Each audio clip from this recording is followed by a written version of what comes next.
যারা কখনো খেতেই চায়নি তারাও আজকে হাত চেটেপুটে খেয়েছে। ইচ্ছে করলে ঘরে বসে রেস্টুরেন্টের স্বাদ নিতে পারেন, এমন একটা রেসিপি আপনাদের সাথে আজকে শেয়ার করব।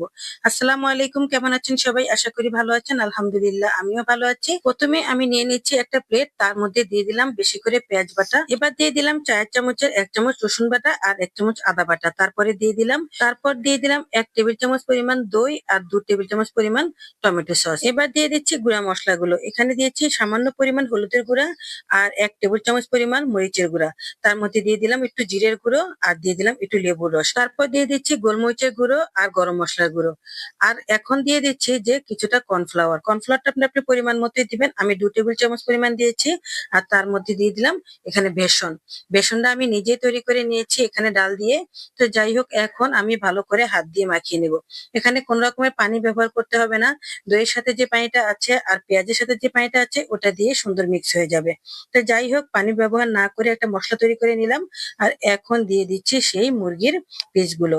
আমি এখানে মুরগির হাতের সাইডের পিসগুলো আছে ওগুলোই নিয়েছি। আপনারা চাইলে এখানে মাংস নিতে পারেন অথবা হাড্ডিওয়ালা মাংস নিতে পারেন, কোনো সমস্যা নেই। তো যাই হোক, এখন মশলাগুলোকে ভালো করে ওদের গায়ে মাখিয়ে দিচ্ছি। একদম হাত দিয়ে ভালো করে ঢুকিয়ে ঢুকিয়ে মাখিয়ে দিবেন। আর এই কাজটা কিন্তু হাত দিয়ে করবেন, তবে আবারও বলছি পানি কিন্তু এক ফোঁটাও দেওয়া যাবে না। তো যাই হোক, এখন এই তো ভালো করে মাখিয়ে নিয়েছি। আর মাখিয়ে কিছুক্ষণের জন্য এগুলো আমি রেস্টে রেখে দেবো। প্রায় 1 ঘন্টার জন্য রেস্টে রাখতে হবে। তো 1 ঘন্টার জন্য রেস্টে রেখে তারপর 1 ঘন্টা পর এগুলোকে ভেজে নেব। সত্যি বলতে এই চিকেন চাপটা এত মজা হয়, এটাই কিন্তু হোটেলে বানানো হয়। রেস্টুরেন্টে গেলে আপনি এই চিকেন চাপটাই খেতে পারবেন, এত মজা হয়। তো যাই হোক, আমরা মজা মজা করে সেখান থেকে দাম দিয়ে না কিনে নিজেরাই ঘরোয়া ভাবে এভাবে তৈরি করে নিতে পারি। আর এতে করে আমাদের অনেক টাকাও বাঁচে আর আমরা অনেক মজা করে খেতে পারি। তো যাই হোক, আজকে আমি দেখিয়ে দিচ্ছি কিভাবে এগুলোকে ভাজা করতে হয়। প্রথমে তেল দিয়ে দিবেন, তারপর তেলটা একদম গরম হওয়ার আগেই আপনি মাংসগুলো সুন্দর করে বিছিয়ে বিছিয়ে দিয়ে দিবেন। এতে করে তেলটা আস্তে আস্তে যখন গরম হবে তখন আস্তে আস্তে হতে থাকবে, আর ছুটে যাবে না। আর অতিরিক্ত গরম তেলে ছেড়ে দিলে এটা একদম পুড়ে যাবে উপরের সাইডটা, আর ভিতরের সাইডটা একদমই হবে না, আর খেতেও ভালো লাগবে না। তো যাই হোক, এখন আমি হালকা আঁচে এগুলোকে ভেজে নিচ্ছি। একটু একটু করে ভাজছি আর একটু একটু করে আবার নেড়ে দিচ্ছি, উল্টিয়ে দিচ্ছি।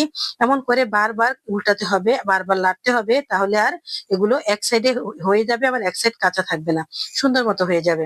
আর উপরের সাইডটা একদমই যাতে ক্রিস্পি থাকে, এই জন্য চুলার আঁচটা মিডিয়াম আঁচিয়ে রাখতে হবে। তো যাই হোক, এই তো ভেজে নিয়েছি, দেখেন কত সুন্দর হয়েছে। আমি আস্তে আস্তে করে প্রায় আধা ঘন্টা লাগিয়ে ভেজেছি। এতে করে চিকেন চাপটার ভিতরটা যেমন হয়েছে উপরটাও তেমনি হয়েছে। তো যাই হোক, এখন তুলে নিচ্ছি, দেখেন কত সুন্দর হয়েছে। এইভাবে ঘরোয়া ভাবে আপনি বানিয়ে নিতে পারেন। আমার হাজবেন্ড তো কখনোই এই চিকেন চাপ খেত না, তারপরও আমি ওর জন্য একটু শখ করে রেখেছিলাম। ও খাবে না খাবে না বলছে। পরে যখন একটা জোর করে খাইয়েছি, পরে ও আমার কাছে আরো চাইছে। এত মজা হয়েছে, বিশ্বাস করবে না, আসলেও সত্যি অনেক মজা। আমি সাথে কয়টা আলুর ফ্রেঞ্চ ফ্রাইও করে নিয়েছি। এই চিকেন চাপটা আপনি রুটি পরোটা দিয়ে খেতে বেশি ভালো লাগবে। আমি যতটুকু পরিমাণ বানিয়েছি, বেশি হলে আমার এখানে 200 টাকা খরচ হয়েছে। কিন্তু আপনি যদি রেস্টুরেন্টে খেতে যান 1000 টাকা দিয়ে খেতে হবে। আজকের মতো এখানেই বিদায় নিচ্ছি। ভালো থাকবেন সবাই, আল্লাহ হাফেজ।